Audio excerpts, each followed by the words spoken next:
ناظرین و ناظرات، السلام علیکم ورحمۃ اللہ وبرکاتہ۔ اس وقت پوری دنیا میں وبائی امراض خوف و ہراس کے پر پھیلائے ہوئے ہیں اور پوری انسانیت لرز رہی ہے۔ دنیا کے مختلف ممالک میں بہت ساری اموات واقع ہوئی اور لاکھوں لوگ اس وبائی مرض کا شکار ہوئے۔ زندگی کتنی عزیز ہے اور موت کا خوف انسانی وجود پر کس طرح طاری ہوتا ہے، آج ہم میں سے ہر شخص اس کو محسوس کر رہا ہے۔ پناہ گاہوں کی تلاش ہے اور ہر ممکنہ تدبیر کی جا رہی ہے کہ میری زندگی کا دیا روشن رہے اور میں سلامتی کے ساتھ اس مشکل دور سے گزر جاؤں، میرے اہل میں، میرے دوستوں میں اور میرے اقرباء میں کوئی ایسی خبر مجھے سننے کو نہ ملے جو میرے لیے اذیت کا سبب ہو۔ یقیناً زندگی اللہ کا بہت بڑا انعام ہے اور ہمیں اللہ سے ہمیشہ خیر مانگنے کی، عافیت طلب کرنے کی ترغیب دی گئی ہے۔ میرے اور آپ کے آقا و مولا حضور ختم المرتبت صلی اللہ علیہ وآلہ وسلم نے اپنی امت کو تعلیم دیتے ہوئے ارشاد فرمایا، صلی اللہ العفو والعافیہ، اللہ سے معافی طلب کرو، اللہ سے عافیت طلب کرو۔ کبھی جنگ نہیں مانگنی چاہیے، امن مانگنا چاہیے۔ کبھی بیماری نہیں مانگنی چاہیے، صحت مانگنی چاہیے۔ لیکن اگر بیماری آ جائے تو حوصلے کے ساتھ اللہ کے حضور شفا مانگتے ہوئے صبر کے ساتھ اس وقت کو گزارنے کی تعلیم دی گئی ہے۔ اسی طرح اگر جنگ مسلط کر دی جائے تو استقامت کے ساتھ ڈٹ جانے کی تعلیم ارشاد کی گئی ہے۔ لیکن ہمیشہ اللہ سے عافیت طلب کرنے کا ہی کہا گیا ہے۔ اللہ ہم سب کو اپنی عافیتوں کے سائے میں رکھے۔ ہمارے اوپر جو بیماریاں آتی ہیں، جو مصائب آتے ہیں، جو تکلیفیں آتی ہیں، وہ دو طرح کی ہوتی ہیں۔ ایک تکلیفیں تو وہ ہیں جو ہمارے ان اعمال کا نتیجہ ہوتی ہیں جو ہم شب و روز کرتے ہیں۔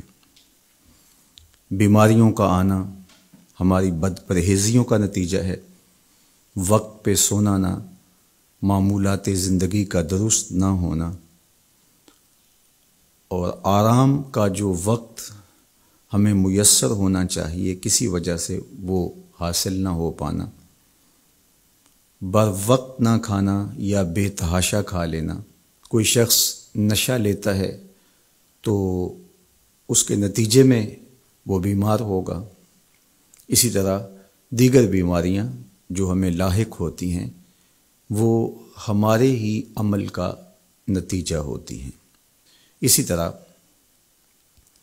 کچھ بیماریاں ہماری کوتاہیوں کا، گناہوں کا نتیجہ ہوتی ہیں۔ تو یہ وبائی امراض ہمارے کیے ہوئے کی سزا ہے۔ اللہ تعالیٰ قرآن مجید میں ایک مقام پہ ارشاد فرماتا ہے، وما اصابکم من مصیبہ فبما کسبت ایدیکم ویعفو عن کثیر۔ جو تمہارے اوپر کوئی مصیبت آتی ہے وہ تمہارے ہاتھوں کی کمائی ہے، تمہاری اپنی کرتوتوں کا نتیجہ ہے، اور اللہ تعالیٰ بہت ساری چیزوں سے درگزر فرماتا ہے۔ یہ اس کی کرم نوازی ہے کہ وہ درگزر فرماتا ہے اور کبھی کبھی گرفت کرتا ہے۔ اگر وہ ہر کوتاہی پر گرفت کرنے لگے تو قرآن مجید میں ایک دوسرے مقام پر ارشاد فرمایا کہ لوگوں کے ظلم کی وجہ سے، بے جا کاموں کی وجہ سے اللہ اگر گرفت کرنے لگے تو زمین کی چھاتی پر ایک چوپایا بھی زندہ نہ بچ پائے۔ تو اللہ جل شانہ اپنے بندوں کو معاف بھی فرماتا ہے اور ان کی گرفت بھی کرتا ہے۔ پچھلی امتیں جب گناہوں میں مبتلا ہوتی تو ان کو تنبیہات کی جاتی، ان کو سمجھایا جاتا انبیاء علیہم السلام کے ذریعے سے، اور انہیں چھوٹے عذاب کے جھٹکے دے کر کے تنبیہ کی جاتی۔ لیکن جب وہ قومیں نہ سنبھلتی تو اللہ تعالیٰ جل شانہ ان کے اوپر عذاب استیصال نازل کرتا۔ عذاب استیصال یہ ہے کہ وہ قومیں وجود سے مٹا دی جاتی۔ اس امت پر اگرچہ یہ کتنے بڑے جرم ہی کیوں نہ کریں، ان پر عذاب استیصال نہیں آئے گا۔ اللہ کے محبوب صلی اللہ علیہ وآلہ وسلم کا پاکیزہ وجود اور حضور کی رحمت کی تنی ہوئی چادر ہمارے لیے بچاؤ کی ضامن بن جاتی ہے، اور ہم اللہ تعالیٰ کی طرف سے آنے والے عذابوں سے بچ جاتے ہیں۔ کفار مکہ نے باقاعدہ مطالبہ کیا، اے اللہ اگر تیرا یہ رسول سچا ہے فَأَمْطِرْ عَلَيْنَا حِجَارَةً مِّنَ السَّمَاءِ، تو آسمان سے ہمارے اوپر پتھر نازل کر۔ تو حضور صلی اللہ علیہ وآلہ وسلم کے رب نے کیا جواب دیا؟ وَمَا كَانَ اللَّهُ لِيُعَذِّبَهُمْ وَأَنْتَ فِيهِمْ، محبوب اللہ کی یہ شان نہیں ہے کہ تو ان کے اندر رہتا ہو اور میں ان پر عذاب نازل کروں۔ حالانکہ پچھلی امتوں پر عذاب نازل ہوا اور یہ امت خود عذاب مانگ رہی ہے۔ کفار نے عذاب طلب کیا لیکن کہا کہ محبوب تیری وجہ سے میں ان پر عذاب نازل نہیں کروں گا، اگر ان کی رحمت نہ ہو درمیان میں ابھی آگ لگ جائے دونوں جہاں میں۔ تو وہ عذاب استیصال جو قوموں کے وجود کو مٹا دیتا ہے، امت مصطفیہ پر، حضور علیہ السلام کے غلاموں پر وہ کبھی بھی نہیں نازل ہوگا۔ لیکن آزمائشیں، ابتلائیں اور سزائیں ان کو وقفے وقفے سے دی جاتی ہیں تاکہ یہ سنبھل جائیں اور اپنے اعمال کو درست کریں اور اپنا محاسبہ کریں۔ اگر وہ اس کے باوجود بھی نہ سمجھیں تو اللہ تعالیٰ جل شانہ کی سخت ناراضگی کا موجب ہے۔ اہل ایمان پر جو ابتلائیں آتی ہیں، جو آزمائشیں آتی ہیں، اس پر جب وہ صبر کرتے ہیں اور اللہ کی طرف رجوع کرتے ہیں تو ان کو اس کا اجر اور اس کا صلہ دیا جاتا ہے۔ حضور نبی رحمت صلی اللہ علیہ وآلہ وسلم نے ارشاد فرمایا کہ مومن کے پاؤں میں کانٹا بھی چبھتا ہے تو وہ بھی اس کے گناہوں کا کفارہ بنتا ہے، وہ بھی اس کے لیے بہتری کا ضامن بن جاتا ہے۔ تو جو وبائیں آتی ہیں، تکلیفیں آتی ہیں، تو وہ اس کے لیے بہتری کی ضامن ہوتی ہیں۔ اسی لیے تو وباؤں سے جو اللہ پر یقین رکھتے ہوئے انتقال کرتے ہیں وہ شہید کے زمرے میں آتے ہیں۔ کتنا بڑا درجہ ہے شہادت کا، لیکن ان کو یہ نصیب ہوتا ہے۔ وہ اپنے آپ کا محاسبہ کرتے ہیں۔ کیسے ہمیں پتہ چلے کہ جو مصیبت ہمارے اوپر آئی ہے وہ سزا ہے یا ابتلا ہے؟ تو علماء نے کہا کہ جو وبا، جو مصیبت، جو تکلیف تمہیں پہنچتی ہے اس پر اگر تمہیں اللہ کی طرف رجوع نصیب ہوتا ہے تو وہ ابتلا ہے، اس سے تمہارے درجے بلند ہوں گے، تمہارے گناہ مٹیں گے۔ اور اگر ان آزمائشوں، ان امتحانات اور ان وباؤں کے باوجود بھی تمہارا اللہ کی طرف رجوع نہیں ہوتا اور تم اسی طرح اپنی زندگی کو گزارتے ہو جس طرح اس سے قبل گزارتے ہو، تو وہ تمہارے لیے سزا ہے۔ تو مجھے اور آپ کو اس موقع پر دیکھنا ہوگا کہ ہم کس مرحلے سے گزر رہے ہیں، ہماری کیفیت باطن کیا ہے۔ کیا یہ خوف و ہراس کا عالم اور یہ وبائی امراض اور اس وقت پوری دنیا کے اوپر جو کیفیت ہے وہ ہمارے لیے اللہ کی قربت کا سبب بن رہی ہے، رجوع اللہ کا ذریعہ بن رہی ہے، توبہ و استغفار کا سبب بن رہی ہے؟ ہم اللہ تعالیٰ جل شانہ کی قربت حاصل کرنے کے لیے کوشاں ہو گئے ہیں، یا کہ ہمارے رویے، ہمارا طرز زندگی اور ہمارا انداز معاشرت بالکل تبدیل نہیں ہوا، اور ہم جس طرح کی زندگی پہلے گزار رہے تھے اس طرح کی ہی زندگی بسر کر رہے ہیں، تو پھر یہ ہمارے لیے سزا ہے، ورنہ ہمارے لیے ابتلا ہے، آزمائش ہے، امتحان ہے، اور ہم اس میں اللہ کی قربت کے ذریعے سے اللہ کی پناہ میں آ کے سرخرو ہو رہے ہیں، کامیاب اور بامراد ہو رہے ہیں۔ یہاں ہمیں دیکھنا ہوگا کہ اس وقت سسکتی انسانیت کے لیے ہمارا رویہ کیا ہے۔ کیا ہم نے اشیاء خورد و نوش سے لے کر کے ضروری ادویات تک اور انسانی ضرورت کے لیے اس وبا سے بچنے کے لیے جو ماسک پہنا جاتا ہے اس کو حصول زر کا ذریعہ بنایا، یا کہ ہم انسانیت کی خدمت کے لیے اس وقت میدان عمل میں موجود ہیں؟ تو ہم اپنے عمل سے، اپنے رویے سے اپنے آپ کو جج کر سکتے ہیں، اپنے آپ کو دیکھ سکتے ہیں۔ اقبال نے کہا تھا اپنے دل سے پوچھ، ملا سے نہ پوچھ۔ تو ہمیں اپنے اندر سے فتویٰ ملتا ہے ہم کس جگہ پہ کھڑے ہیں، تو ہمیں اس حوالے سے اپنے آپ کو دیکھنا چاہیے۔ اللہ تعالیٰ جل شانہ نے ہمیں اس ابتلا میں، اس آزمائش میں مبتلا کیا ہے، تو اس میں اس کی حکمت بالغہ کیا ہے ہم نہیں جانتے، لیکن ہم اس کی طرف ہی رجوع کر کے، اس کے حضور عجز کر کے، اپنے گناہوں کی معافی مانگتے ہوئے کثرت استغفار کے ذریعے سے اس میں کامیاب اور سرخرو ہونے کی کوشش کریں۔ اللہ جل شانہ کے محبوب علیہ السلام نے ہمیں مشکلات سے صبر کے دامن کو تھام کر گزرنے کی تلقین کی ہے، اور صبر اجر کا ضامن بنتا ہے، اور اگر بے صبری کے ذریعے سے اور واویلے کے ذریعے سے ہم وقت گزارتے ہیں تو تکلیف تو اس سے کم نہیں ہوتی، لیکن اجر برباد کر بیٹھتے ہیں۔ ہمیں ایسی مشکل گھڑیوں میں صدقہ و خیرات کے ذریعے سے اللہ کی قربت اختیار کرنے کا حکم دیا گیا۔ فرمایا گیا داؤ مرداکم بالصدقہ، اپنے مریضوں کا علاج صدقے سے کرو، تمہارے امراض کا علاج صدقے میں چھپا ہوا ہے۔ جب تم صدقہ کرتے ہو تو مشکلیں ٹلتی ہیں، تکلیفیں دور ہوتی ہیں، اور پھر تضرع کے ساتھ، زاری کے ساتھ، دعاؤں کے ساتھ، التجاؤں کے ساتھ اللہ کے حضور پیش ہو جاؤ۔ تم امتحان گاہ میں کھڑے ہو، وَاسْتَقْبِلُوا امواج البلا بالدعاء والتضرع، فرمایا کہ بلاؤں اور آزمائشوں کی موجیں جب تمہاری طرف بڑھ رہی ہوں تو تم تضرع اور زاری کے ساتھ اللہ کی مدد اور اللہ کی پناہ لے لو، اور جب تم اس کی پناہ میں آ جاؤ گے تو پھر تکلیفیں تمہارا کچھ نہیں بگاڑ سکتی، تمہارے درجے بلند ہوں گے، اور تمہاری خطاؤں سے اللہ درگزر فرمائے گا، اور تمہارے لیے راحتوں کے، کرم نوازیوں کے در کشادہ ہوں گے۔ اللہ جل شانہ کی بارگاہ میں ہم دعا بھی کریں، کثرت کے ساتھ استغفار بھی طلب کریں، چونکہ استغفار ہمارے لیے تریاق کا درجہ رکھتا ہے، بالخصوص جب ہم ان حالات میں ہیں۔ حضرت سیدنا عمر رضی اللہ تعالی عنہ فرماتے ہیں لو نزلت صاعقۃ من السماء ما اصابت مستغفرا، آسمان سے کڑکتی ہوئی بجلیاں بھی نازل ہوں تو جو استغفار کر رہا ہوگا وہ ان سے محفوظ رہے گا۔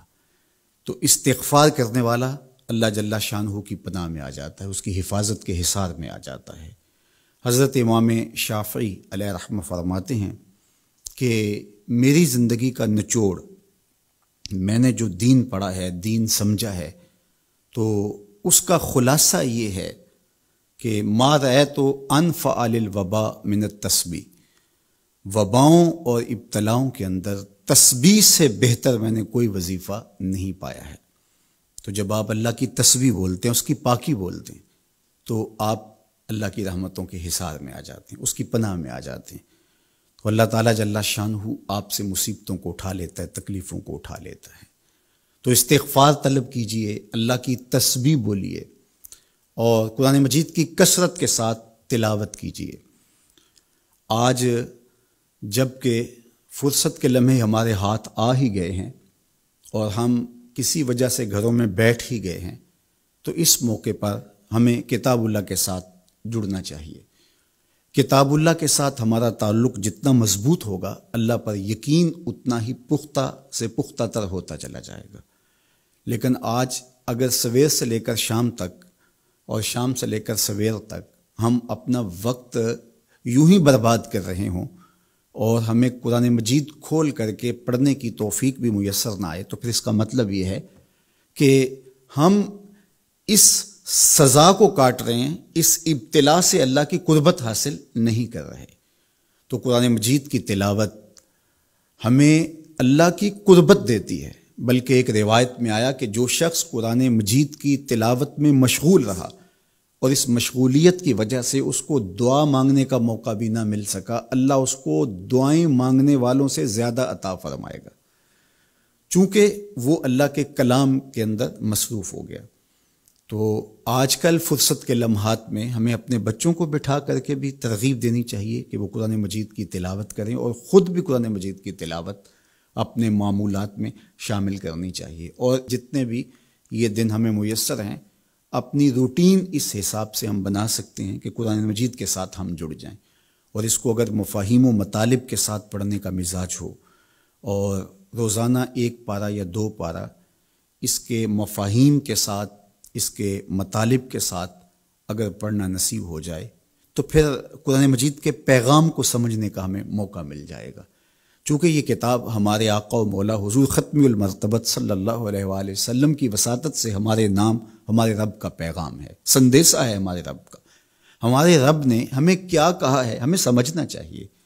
دنیا کے کسی ایسے ملک سے میرے اور آپ کے نام کوئی خط ہو اور اس زبان میں ہو جو زبان میں نہیں جانتا، تو اتنی دیر تک میں چین سے نہیں بیٹھتا، آپ چین سے نہیں بیٹھتے جب تک اس کے مندرجات معلوم نہیں کر لیتے، اس میں خوشی کی خبر ہے یا کوئی غم کا قصہ ہے، یہ خط میرے نام کیا پیغام لے کر آیا ہے۔ تو صاحب یہ قرآن حضور کی معرفت، ہمارے نام، ہمارے رب کا خط ہے۔ تو ہمیں دیکھنا ہوگا کہ اس کتاب نے ہمیں کیا پیغام دیا ہے، اس کتاب کا حکم نامہ ہمارے نام کیا ہے، اور پھر ہم اس کتاب کو اپنی زندگی میں اتار کر کے اپنے شب و روز کے اندر شامل کر کے اس کی تعلیمات کو ایک پاکیزہ اور ستھرے مسلمان بن کے ابھر سکتے ہیں۔ تو اس موقع سے بھرپور فائدہ ہمیں حاصل کرنا چاہیے، اس کی تلاوت بھی کریں۔ خالی تلاوت بھی قرآن مجید کی تمہیں محرومیوں سے نکالے گی۔ حضرت اقبال علیہ الرحمہ نے اپنے ایک دوست کو خط لکھا کہ قرآن مجید اگر مفاہیم و مطالب کے ساتھ تمہیں نہیں بھی پڑھنا آتا تو پھر بھی اس کی تلاوت کو معمول زندگی بناؤ، اس لیے کہ ناظرہ قرآن پڑھنے سے بھی قلب کا تعلق حضور کے قلب اطہر سے جڑتا ہے، حضور سے قربت نصیب ہوتی ہے اس کتاب کے پڑھنے سے، اس کی تلاوت کرنے سے، چونکہ یہ حضور کے قلب اطہر پہ نازل ہوا ہے، حضور کے سینہ اقدس پہ نازل ہوا ہے، تو اس سے تعلق حضور کے قلب اطہر کے ساتھ جڑنا ہے۔ اور ہمیں فرمایا گیا کہ راتوں کی تنہائیوں میں اٹھ اٹھ کے قرآن پڑھا کرو اور قرآن پڑھتے ہوئے رویا کرو، اور یہ بھی فرمایا گیا فَإِلَّمْ تَبْكُوا فَتَبَاكُوا، اور اگر رونا نہ آئے تو رونے کی کوشش کیا کرو، تکلف کے ساتھ اپنے اوپر وہ کیفیت طاری کرو کہ تمہاری آنکھیں آنسوؤں کا خراج دیں اس قرآن کو پڑھتے ہوئے۔ کیا یہ تصور تھوڑا ہے کہ جب تم قرآن پڑھ رہے ہو تو اس خیال میں ہو کہ میں اپنے رب کا کلام پڑھ رہا ہوں؟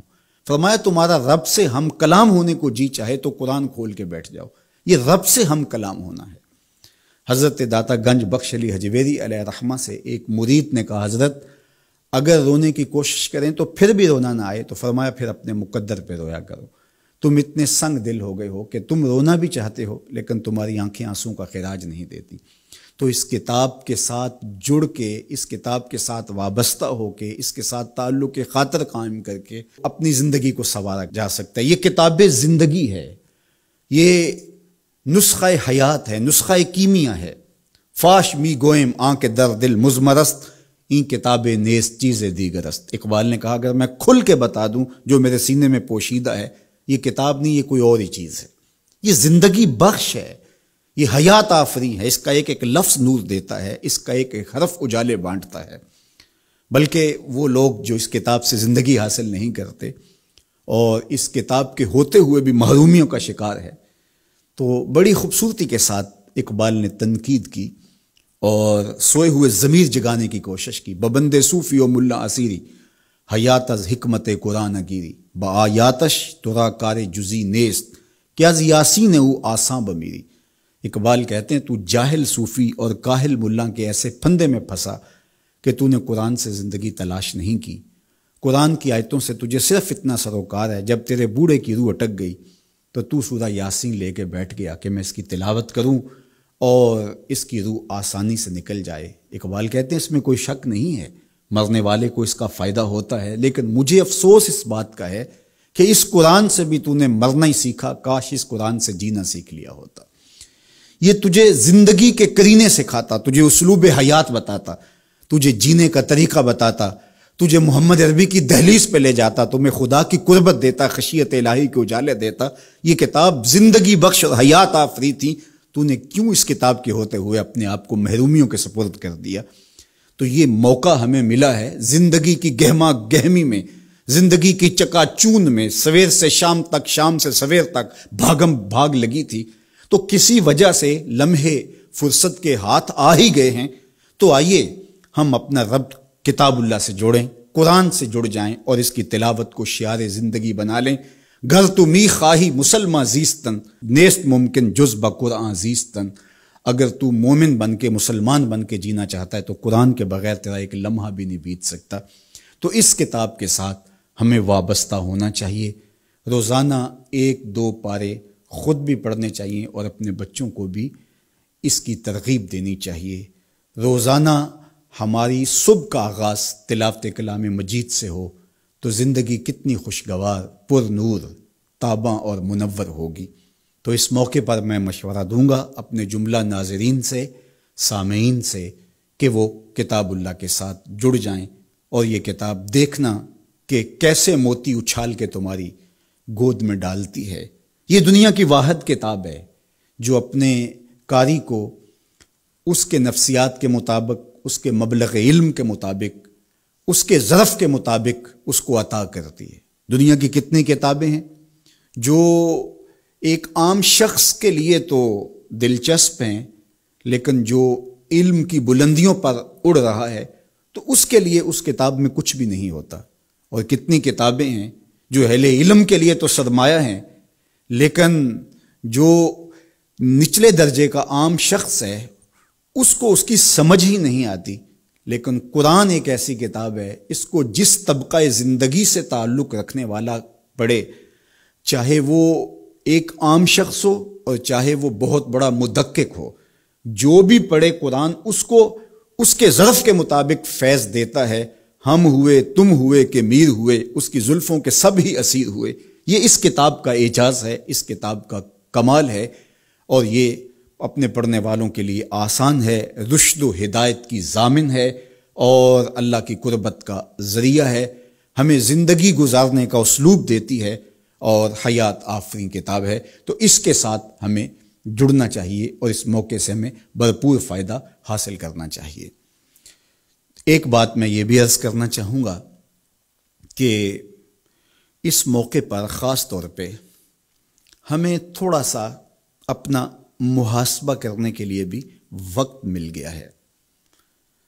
بھاگ دوڑ کے اندر سویر سے شام تک ہمیں اپنے آپ پر غور کرنے کا موقع نہیں ملا اور مقصد حیات کو سمجھنے کی فرصت نہیں ملی۔ ہم کیوں آئے تھے دنیا پر؟ مقصد زندگی کیا تھا؟ کیا رزق کمانا ہی مقصود حیات تھا؟ چلو حلال ہی صحیح، یہ تو کام چیونٹی بھی کرتی ہے، صبح اپنی بل سے نکلتی ہے، کسی کو ضرر نہیں دیتی، تکلیف نہیں پہنچاتی، حلال رزق جمع کرتی ہے اور شام تک وہ اس کام میں لگی رہتی ہے۔ موسم برسات کے لیے بھی جمع کرتی ہے، اپنے بچوں کے لیے بھی ضرورت پوری کرتی ہے، کسی کو تکلیف بھی نہیں پہنچاتی۔ اگر یہی وظیفہ حضرت انسان کا ہے تو پھر انسان میں اور حیوانات میں، بہائم، وحوش، طیور میں فرق کیا ہوا؟ یہ اشرف المخلوقات پھر کس بات پہ ہوا؟ تو کیا یہ انسان کے لیے باعث شرف ہے؟ نہیں، انسان کے لیے شرف کا سبب کوئی اور ہے۔ اس نے اپنے مقصد کو سمجھنا تھا، آنے کے مقصود کو جاننا تھا، اور جو اپنے مقصود زندگی کو ہی نہیں سمجھ پایا تو قرآن نے ایک مقام پہ ارشاد فرمایا، من کان فی ھذہ اعمی فہو فی الآخرۃ اعمی، جو اس دنیا میں اندھا رہا کل قیامت کے دن بھی نابینا اٹھایا جائے گا۔ اس سے ان آنکھوں کی بے نوری مراد نہیں ہے، وہ تو حدیث پاک میں آتا ہے جو آنکھوں سے آزمایا گیا، ان دو محبوب چیزوں سے آزمایا گیا، تو اس کو اللہ تعالیٰ اس کے بدلے میں قیامت کے دن اجر دے گا، صلہ دے گا۔ دنیا کے اوپر اگر کسی کو بینائی نہیں دی گئی تو کتنی بڑی آزمائش ہے، جہاں اندھیرا ہے، کائنات کی رنگینیاں، خوبصورتیاں، کائنات کا جمال، یہ کیا کچھ ہے کائنات کے اندر، لیکن وہ کچھ نہیں دیکھ پایا۔ اب وہ ایک عجیب اذیت سے تو گزرتا ہے لمحہ لمحہ، تو اس کا صلہ اس کو اس کے بدلے میں آخرت میں دیا جائے گا۔ تو یہ نہیں کہ دنیا کے اوپر نابینا تھا کوئی، ان ظاہری آنکھوں میں روشنی نہیں تھی، تو قیامت کے دن بھی نابینا اٹھایا جائے، اس کا کیا قصور؟ اس سے مراد دل کا نابینا ہونا ہے، جو اس دنیا میں اندھا رہا، جس کے دل نے اللہ کی معرفت کا نور نہ پایا، جو مقصد زندگی نہ سمجھ پایا، جو مقصد زیست نہ سمجھ پایا، میں دنیا پہ آیا کیوں تھا۔ وہ کیا خوب کہا تھا اکبر الہآبادی نے، کیا بتائیں احباب کیا کار نمایاں کر گئے، بی اے کیا، نوکر ہوئے، پینشن ملی اور مر گئے۔ زندگی کا یہ مقصد تو نہیں ہے۔ تو زندگی کسی کام کے لیے، ہم اللہ کی معرفت حاصل کریں، اپنی زندگی کے مقصود اور مدعا کو سمجھیں کہ ہم کیوں تخلیق کیے گئے اور ہمیں فہم و فراست اور عقل و خرد سے کیوں نوازا گیا۔ تو وہ مقصد اگر ہم نے نہیں پایا تو اس موقع پہ ہمیں اپنا محاسبہ کر کے غور کرنا ہوگا اور اپنی زندگی کی راہوں کو درست کرنا ہوگا۔ اللہ کے حضور رجوع کریں، سچی توبہ کریں۔ آج یہ تھوڑے سے حالات دیگر گوں ہوئے اور موت آنکھوں کے سامنے رقص کرتی ہوئی نظر آئی۔ ابھی تو ہم نے سوشل میڈیا پہ مختلف لوگوں کی موت کے رقص کو دیکھا، ہم نے الیکٹرانک میڈیا کے اوپر مختلف ممالک کی خبریں دیکھیں اور دل لرزنے لگے۔ اور جب اپنی آنکھوں کے سامنے ان لوگوں نے یہ مناظر دیکھے ہوں گے تو کیا عالم ان کا ہوگا اور کیا کیفیت ان پر بیتی ہوگی، اور کس کرب سے، کس اذیت سے وہ گزرے ہوں گے۔ اور ہزاروں انسانوں میں سے کوئی ایک شخص آغوش موت میں اترا، اور اس کی سسکیاں اور آخری لمحے اس کی تڑپ اور اس کی بے چینیاں اور اس کے خاندان کی محرومیاں اور ان کی آنکھوں سے برستے ہوئے آنسو دل لرزا دیتے ہیں۔ تو ذرا 2 لمحوں کے لیے تصور کر لیجئے کہ اربوں انسان ہیں، تو چند ہزار لوگ آغوش موت میں اترے تو ہمارا وجود لرزنے لگا، تو وہ لمحہ کتنا دردناک ہوگا جب یہ زمین بھی لپیٹی جا رہی ہوگی، جب آسمان بھی لپیٹا جا رہا ہوگا اور ہر ذی روح اس دنیا سے رخصت ہو رہا ہوگا، اور خوف قیامت اور قیامت کا وہ زلزلہ، وہ جھٹکا، اپنے اطراف میں دائیں بائیں آگے پیچھے لاشیں گرتی نظر آئیں گی، اور پھر جسموں کے پرزے اڑتے ہوئے دکھائی دیں گے۔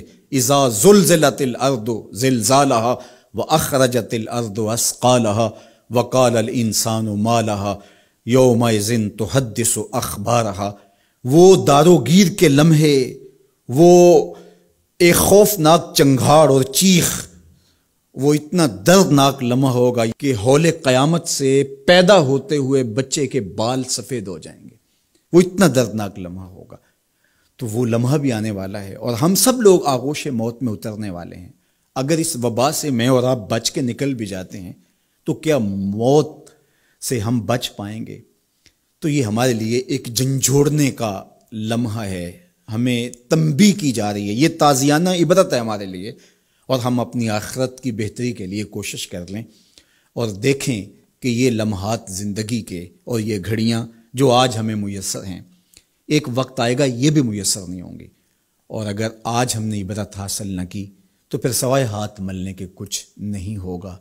وہ ایک فقیر تھا، بازار سے گزر رہا تھا تو لوگوں کو دنیا میں کھوئے ہوئے دیکھا تو دل میں رحم جاگا، تو ان کو سمجھایا کہ یہ سب کچھ دنیا ہی نہیں ہے، اس دنیا کے بعد بھی کوئی جہاں ہے، تم نے کسی کے حضور پیش ہونا ہے اور اپنے اعمال کی جواب دہی تمہارے کندھوں پہ ہے، تو آؤ اپنی آخرت کو یاد کرو اور اپنے رب سے تعلق جوڑ لو۔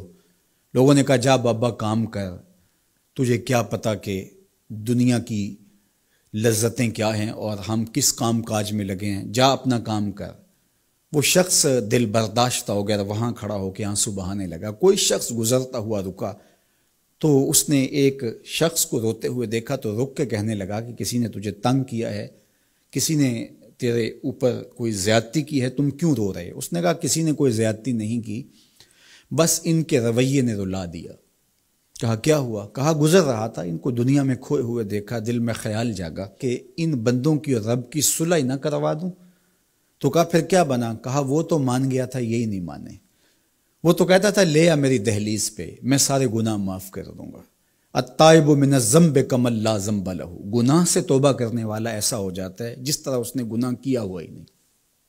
نامہ اعمال سے بھی گناہ مٹا دیے جاتے ہیں، فرشتوں کی یادداشتوں سے بھی محو کر دیے جاتے ہیں، اور گناہ جس جگہ پہ کیے زمین گواہ ہوتی ہے، ہاتھ پاؤں گواہ ہوتے ہیں، سب جگہوں سے محو کر دیے جاتے ہیں۔ اور گناہ سے توبہ کرنے والا ایسے ہوتا ہے جیسے اس نے ابھی ماں کے پیٹ سے جنم لیا ہو۔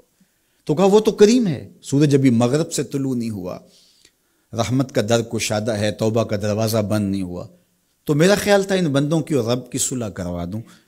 تو وہ تو مانتا تھا ہم تو مائل بکرم ہیں، کوئی سائل ہی نہیں، لیکن ان سے بات کی تو یہ نہیں مانے۔ خیر وقت گزر گیا، وہی شخص 2-1 دن کے بعد قبرستان کے قریب سے گزرا تو وہی فرد وہاں روتا ہوا پایا گیا۔ تو اس نے پھر اپنی گاڑی، اپنی سواری روکی اور کہا بابا عجیب شخص ہے، بازاروں میں بھی روتا ہے، قبرستانوں میں بھی روتا ہے، آج کیا مسئلہ تجھے ہوا؟ کہا مسئلہ وہی میرا کل پرسوں والا ہے۔ کہا کیا ماجرا ہوا؟ کہا بازار میں گیا تھا اور میرا خیال تھا کہ بندوں اور رب کی صلح کروا دوں، وہ تو مان گیا لیکن یہ نہیں مانے، مایوس ہو کے آج قبرستان والوں کے پاس آ گیا اور یہاں میرا خیال یہ ہوا ان کی اور اس کی صلح کروا دوں۔ تو بڑی دلچسپی سے پوچھا کہ آج کیا بنا؟ کہا آج یہ مان گئے ہیں، وہ نہیں مانتا۔ تو قبل اس سے کہ ہم مانیں، یا لیتنی قدمت لحیاتی، ہائے میں نے یہ زندگی آخرت کے لیے آگے بھیج دی ہوتی، لیکن وقت بیت چکا ہو۔ تو آج وقت ہے، وقت پر کافی ہے قطرہ بھی آب خوش ہنگام کا، جل گیا جب کھیت برسا می تو پھر کس کام کا۔ میں نے تو کتب میں پڑھا ہے کل قیامت کے دن نیکوکار بھی پچھتائیں گے، بدکار بھی پچھتائیں گے۔ بدکاروں کا پچھتانا تو سمجھ میں آتا ہے، نیکوکار کیوں پچھتائیں گے؟ جب وہ اپنے اچھے اعمال کی جزا دیکھیں گے تو وہ پچھتائیں گے، جو چند لمحے ضائع کر دیے وہ بھی کیوں ضائع کر دیے، وہ بھی یاد الہی میں بسر کیے ہوتے۔ اور جنہوں نے اپنی زندگی گناہوں میں گزار دی، خواہشات نفس میں گزار دی، آرزوؤں اور تمناؤں میں بسر کر دی، 2 دنی 4 کے چکر میں پڑے رہے، دولت کے انبار لگ گئے، پھر بھی نفس رجا نہیں ہے، اندر کی خواہشات تشنا کی تشنا ہی رہیں، پھر بھی سیرابی نہیں ہوئی۔ کوزائے چشم حریصاں پر نشد، تا صدف کانے نشد پر در نشد۔ رومی علیہ رحمہ فرماتے ہیں حریص کی آنکھ کا پیالہ نہیں بھرتا۔ کہا کہ جب تک صدف کانے نہیں ہوتا اس میں موتی نہیں آتے، اور سادی شیرازی بولتے ہیں کہ پیٹ بھر جاتا ہے آنکھ نہیں بھرتی۔ تو ساری زندگی حال من مزید کے نعرے لگاتے رہے، جتنا بھی میسر ہوا پھر آگے بڑھتے رہے، آگے بڑھتے رہے، کسی جگہ پہ بھی فل سٹاپ نہ آیا، اور زندگی یوں گزرتی رہی، بسر ہوتی رہی، اور اپنی زندگی برباد کر دی، حتی زرتم المقابر، یہاں تک کہ قبروں میں جا پہنچے۔ تو آج اپنی آنکھوں کے سامنے موت کا رقص دیکھ رہے ہیں، اور ہم پوری کائنات کے اندر دیکھ رہے ہیں کہ جو وسائل سے مالا مال تھے، جنہوں نے دنیا کو تسخیر کرنے کا دعویٰ کیا تھا، جن کا خیال یہ تھا کہ ہم ہر طرح کے حالات سے نپٹنے کی صلاحیت رکھتے ہیں، ہمارے پاس تمام وسائل میسر ہیں، لیکن آج کس طرح بے بسی کی تصویر نظر آتی ہیں۔ ایک چھوٹا سا وائرس ہے جو خوردبین سے دیکھا جاتا ہے، اور اس نے انسان کو بے بس کر دیا۔ تو انسان کو سمجھنا چاہیے کہ اللہ کی طاقت کتنی ہے۔ ایک تو قیامت کے دن جب لوگ آغوش موت میں ہوں گے، اور بڑے بڑے متکبرین، سرکش، متمردین، بادشاہ، شہنشاہ، کج کلا آغوش موت میں ہوں گے، تو اللہ تعالیٰ فرمائے گا آج کس کی بادشاہی ہے؟ تو کوئی نہیں بول سکے گا۔ اللہ فرمائے گا انا المالک، میں بادشاہ ہوں۔ فرمائے گا این المتکبرون، تکبر کرنے والے کہاں ہیں؟ تو کہاں ہوں گے تکبر کرنے والے؟ کوئی سر اٹھانے کے قابل نہیں ہوگا۔ اللہ فرمائے گا میں ہوں متکبر، کبریائی مجھی کو زیبا ہے۔ تو یہ کل جو ماننا ہے تو اچھا نہیں کہ آج ہی مان لیں اور اپنی زندگی کو اس کی راہوں پہ لگا لیں۔ تو یہ مختصر زندگی اللہ کی امانت ہے۔ اللہ جل شانہ ہمیں اس زندگی کو اس کے راستے میں لگانے کی توفیق دے۔ یہ آزمائش کی گھڑیاں یہ سزا کے جھٹکے، یہ عبرت کے تازیانے، یہ ہمارے سمجھانے کے لیے ہوتے ہیں۔ حضرت امام غزالی فرماتے ہیں یہ ڈوبتا ہوا سورج روز ہمیں بتاتا ہے کہ میاں زندگی پائیدار نہیں ہے، ایک دن تمہاری زندگی کا سورج بھی ڈوب جانا ہے۔ یہ پھیلی ہوئی قبریں، یہ جوانی سے بڑھاپے کی طرف بڑھتے ہوئے لوگ، یہ اٹھتے ہوئے جنازے، یہ سب کچھ تمہیں بتاتے ہیں۔ تم سمجھو اور اپنی زندگی کو خیر کی راہوں پہ ڈال لو۔ آج لمحہ ہے زندگی کا موجود لمحہ، اور آج کا پچھتاوا کل کی بہتری کی ضمانت ہوگا۔ کل کا پچھتاوا سوائے حسرت بڑھانے کے اور کچھ نہیں ہوگا۔ اللہ مجھے آپ کو زندگی کی اچھائیاں نصیب فرمائے۔ اج ساوی نے کھلے راہ وی نے، انج ٹوک انوکھڑے ٹوک دے نہیں، ٹر پویں تے پینڈے مک جاندے، کار بیٹھیاں فاصلے مک دے نہیں۔ تو آج ایک ایک قدم بھی چلیں گے تو منزل تک پہنچ جائیں گے، لیکن کل یہ قدم شل ہو جائیں گے، یہ زباں بولنے سے بند ہو جائے گی۔ یہ دارالعمل ہے، وہ دارالجزا ہے، پھر دارالجزا میں عمل نہیں ہوگا، پھر پچھتاوا، پھر ڈاڈا پچھتاوا، سخت پچھتاوا، حسرت پہ حسرت، دکھ، اذیت۔ ہائے کوئی چیخ چیخ کے کہتا تھا، میں اس کی بات مان لیتا، میرے گھر میں قرآن پڑھا تھا، میں کھول کے دیکھ لیتا، میں مصلحین کی بات سن لیتا، میں اٹھتے ہوئے جنازوں سے کچھ سمجھ لیتا، میں قبرستانوں میں جاتا، ٹوٹی شکستہ قبریں مجھے کوئی کہانی سنا رہی تھی، جن کا طوطی بولتا تھا، پھر ان کی قبروں پہ خاک بھی اڑتی میں نے دیکھی، لیکن میں نے کسی سے عبرت حاصل نہ کی۔ میں نے سمجھا کہ یہ جوانی ہمیشہ رہے گی، یہ زندگی ہمیشہ رہے گی، لیکن سارا خواب تھا ٹوٹ کے بکھر گیا۔ تو آج پچھتاوا ہے، تو کل جو پچھتانا ہے تو آج ہی پچھتا لیں، اور اپنی زندگی کو اللہ اور اس کے رسول کی راہوں پہ لے آئیں۔ اللہ مجھے آپ کو اپنی راہوں کا مسافر رکھے، اور زندگی کو حضور علیہ الصلوۃ والسلام کی اطاعت کے، فرما برداری کے دائرے میں لے آئیں۔ وآخر دعوانا ان الحمد للہ رب العالمین، الحمد للہ رب العالمین، والصلاۃ والسلام علی اشرف الانبیاء والمرسلین۔ اللہ اٹھے ہوئے ہاتھ، پھیلی ہوئی جھولیاں اپنی رحمتوں سے بھر دے، بخت کی بہاریں نصیب فرما دے، مقدر کی خزائیں رخصت کر دے۔ جئیں تو تیرے لیے، مریں تو تیرے دین کے لیے، زندگی کی آخری ہچکی تک تیرے رسول کے وفادار رہیں۔ ہر علت، ہر قلت، ہر ذلت سے رہائی عطا کر دے، اپنے محبوب کے در کی گدائی عطا کر دے۔ نفس و شیطان کے مکر و فریب سے، دجل و تلبیسات سے ہماری حفاظت فرما۔ اے اللہ ان وباؤں سے نجات عطا کر دے۔ اے اللہ تیری مخلوق تڑپ رہی ہے، سسک رہی ہے، میرے مالک اپنی مخلوق پہ رحم فرما، اور اپنا خاص کرم فضل ان پہ نازل کر دے۔ اے اللہ اس وبائی مرض سے نجات عطا کر دے، اپنا خاص کرم فضل اللہ امت مسلمہ کا مقسوم کر دے۔ اللہ میرے وطن کی خیر فرما، میرے ملک کو امن کے اجالے عطا کر دے۔ اللہ میرے ملک کی معیشت کو جمال عطا کر دے، خیر، خیریت، برکت، رحمت اور راحت ہمارا مقدور کر دے۔ اٹھے ہوئے ہاتھ خالی نہ موڑنا، پھیلی ہوئی جھولیاں اپنی رحمتوں سے بھر دے۔ ساری زندگی اپنی چوکھٹ کا فقیر رکھنا، اپنی دہلیز کا نوکر رکھنا، کبھی کسی کا محتاج نہ کرنا، ہمیشہ اپنی چوکھٹ کا فقیر رکھنا۔ اللہ ہم تیرے عاجز، ناتواں، کمزور بندے تیری دہلیز پہ ہاتھ پھیلائے، جھولیاں پھیلائے تیری رحمت کی بھیک مانگ رہے ہیں۔ میرے مالک اپنے کرم سے ہماری جھولیاں اپنی رحمتوں سے بھر دے۔ اس وبائی مرض سے اہل وطن کو، پورے عالم کو نجات عطا کر دے۔ اے اللہ اس مرض کو دور کر دے، اس کو ہواؤں میں اڑا دے، دنیا کے افق سے اس کو غائب کر دے۔ اللہ جو موجود ہے اس کے لیے اپنے کرم سے دوائیں نصیب فرما۔ اے اللہ اپنا خاص کرم فضل اس وطن پاکستان کے شامل حال فرما، جو مسیحا قوم کے اس وقت اس بیماری کے ساتھ نبرد آزما ہیں اور مشکل حالات کے اندر مریضوں کی دیکھ بھال کر رہے ہیں۔ اللہ ان ڈاکٹرز کو حفاظتوں کے حصار میں رکھنا۔ ہماری پاک فوج، ہماری پولیس اور ہمارے ادارے جس طرح اس مشکل گھڑی میں قوم کے ساتھ آ کھڑے ہوئے، اپنی جانوں کو ہتھیلیوں پہ رکھ کے، اے اللہ ان کی حفاظت فرما، ان کے اہل و عیال کی حفاظت فرما، ان کے بچوں کی حفاظت فرما، ان کی نسلوں کو خوشبودار رکھنا اور اپنی پناہوں کا حصار عطا کرنا۔ اللہ میرے وطن میں نظام رسول کی بہاریں پیدا کر دینا۔ اللہ خیر اور بھلائی مقسوم کر دینا۔ اے اللہ سسکتی انسانیت کا یہ درد دیکھ کر کے دنیا کے جو کارپرداز ہیں ان کو یہ سوچنے کی توفیق دے کہ کشمیر میں، القدس میں اور دیگر بلاد اسلامیہ کے اندر سسکتی انسانیت کیسے وقت کاٹتی ہے، اور دنیا کے اوپر امن کے لیے پائیدار کوششیں کرنے کی توفیق عطا فرما۔ اللہ ہمارے اٹھے ہوئے ہاتھ خالی نہ موڑنا، جملہ ناظرین کی جتنی دعائیں ہیں اللہ اپنے کرم سے مستجاب فرمانا، بے اولادوں کی جھولیاں اولاد سے بھر دینا، دکھیوں کے دکھ دور فرمانا، پریشان حالوں کی پریشانیاں دور فرمانا، بیماروں کو شفا عطا کر دینا، بے اولادوں کی گودیاں اولاد سے ہری کر دینا، انہیں اولاد نرینہ بھی بخشنا، اولاد مادینہ بھی بخشنا، اور ان پر اپنی خاص رحمات کا نزول کر دے۔ وصلی اللہ تعالی علی النبی الامین وعلی آلہ واصحابہ اجمعین۔